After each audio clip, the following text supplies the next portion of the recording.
perkenalkan, nama saya Apina Nurdia dengan G111230069 ya.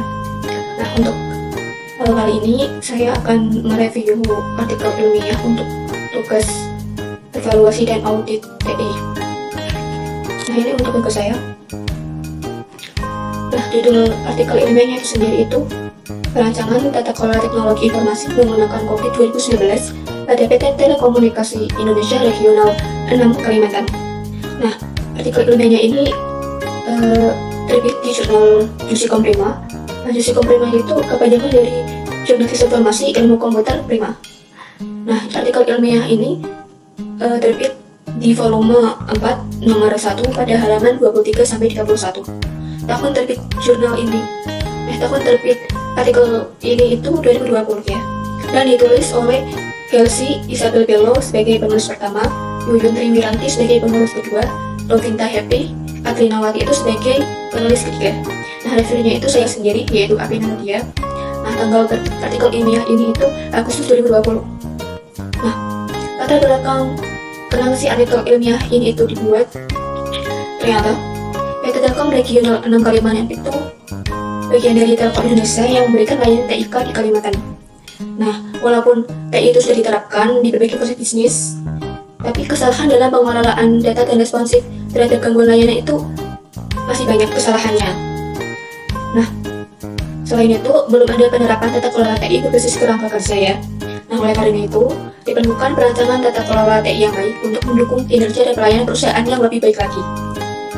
Nah, tujuan penelitian ini dilakukan itu adalah merancang sistem tata kelola TI menggunakan framework COVID 2019 yang relevan dengan kebutuhan PT Telkom Regional 6 Kalimantan itu sendiri, guna mendukung pengelolaan TI yang baik dan mencapai prinsip Good Information Technology Governance atau GIG.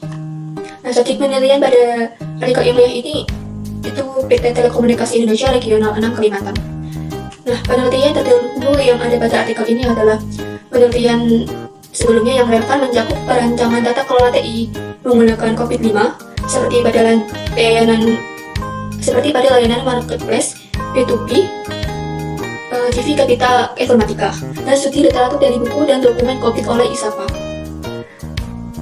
Nah, data yang diperoleh dari artikel ilmiah ini itu melalui wawancara dengan staf IC, Information System, wawancara dengan staf Customer C, dan dokumen internet perusahaan, studi literatur juga ya. Metode penelitian yang digunakan pada artikel ilmiah ini adalah identifikasi masalah, studi literatur, pemahaman konteks dan strategi perusahaan, penentuan lingkup awal, desain faktor 1-4 ya ini lingkup awalnya itu, dan perbaikan lingkup sistemnya itu ada pada desain faktor 5-11, dan terakhir menyimpulkan desain tata kelola.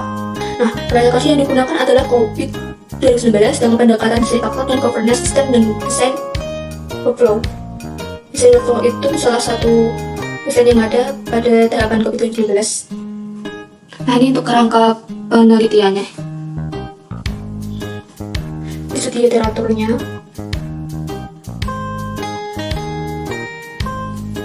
nah ini untuk memahami konteks dan strategi perusahaan. Ini untuk lingkup awal yang masuk pada faktor desain 1-4. Nah, hasil penelitian dari yang telah dilakukan itu untuk strategi perusahaan, tujuan perusahaan, profil risiko dan masalah terkait informasi dan teknologi diterjemahkan menjadi satu set komponen tata kelola yang diprioritaskan untuk menghasilkan sistem tata kelola awal yang disesuaikan untuk perusahaan.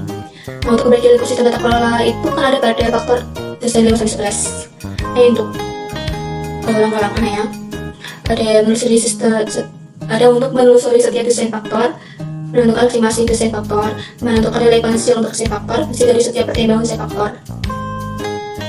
Untuk menyimpulkan sistem tata kelola ya. Ini itu untuk menyimpulkan desain sistem tata kelola. Nah, sistem tata kelola yang dihasilkan itu harus mencerminkan pertimbangan semua yang secara relevan, membuat kesimpulan dari fase desain yang menghasilkan satu desain untuk sistem tata kelola untuk perusahaan informasi dan teknologi. Nah, hasil penelitian artikel ilmiah ini sendiri yaitu dihasilkan pada proses tata kelola dan manajemen TI yang dianggap penting, memiliki skor lebih dari sama dengan 50. Nah, beberapa persen yang menonjol seperti APO12 Managed Risk nilai 80, PAI 06 Managed IT Change dengan nilai 80 juga, PAI 07 Change Acceptance and Transitioning dengan nilai 100, TSS 03 Managed Problem itu dengan nilai yang tinggi. Arsitektur kapabilitas rata-rata berada pada level 3 hingga 4. Nah, kelebihan dari artikel ilmiah ini sendiri itu ada 3, yaitu menggunakan COBIT 2019 yang merupakan framework terbaru dan komprehensif daripada COBIT 5 itu versi sebelumnya. Nah, yang kedua itu pendekatannya sistematis dan identifikasi masalah hingga rekomendasi prioritas tata kelola. Nah, yang ketiga melibatkan partisipasi aktif dari pihak internal perusahaan sendiri. Nah, ini berarti kan tadi itu ada wawancara dengan staff IC Information System dan juga wawancara dengan staff Customer J. Nah, untuk kekurangan artikel ilmiah sendiri ini tuh ada 2. Yang satu terbatas pada satu regional PT Telkom sehingga generalisasi untuk unit lainnya masih terbatas. Dan evaluasi implementasi tata kelola hanya dilakukan pada tahap desain, belum diuji dalam implementasi nyata. Jadi, kesimpulan yang ada pada artikel ilmiah ini itu merupakan sistem tata kelola TI yang telah dirancang relevan dan disesuaikan dengan kebutuhan PT Telkom Regional 6 Kalimantan, di mana terdapat kesalahan dalam pengelolaan data dan respon terhadap gangguan layanan. Dan COBIT 2019 telah membantu perusahaan dalam mengidentifikasi proses-proses prioritas dan untuk dikelola dan mencapai tata kelola TI yang optimal. Terima kasih review artikel ilmiah kali ini. Wassalamualaikum warahmatullahi wabarakatuh.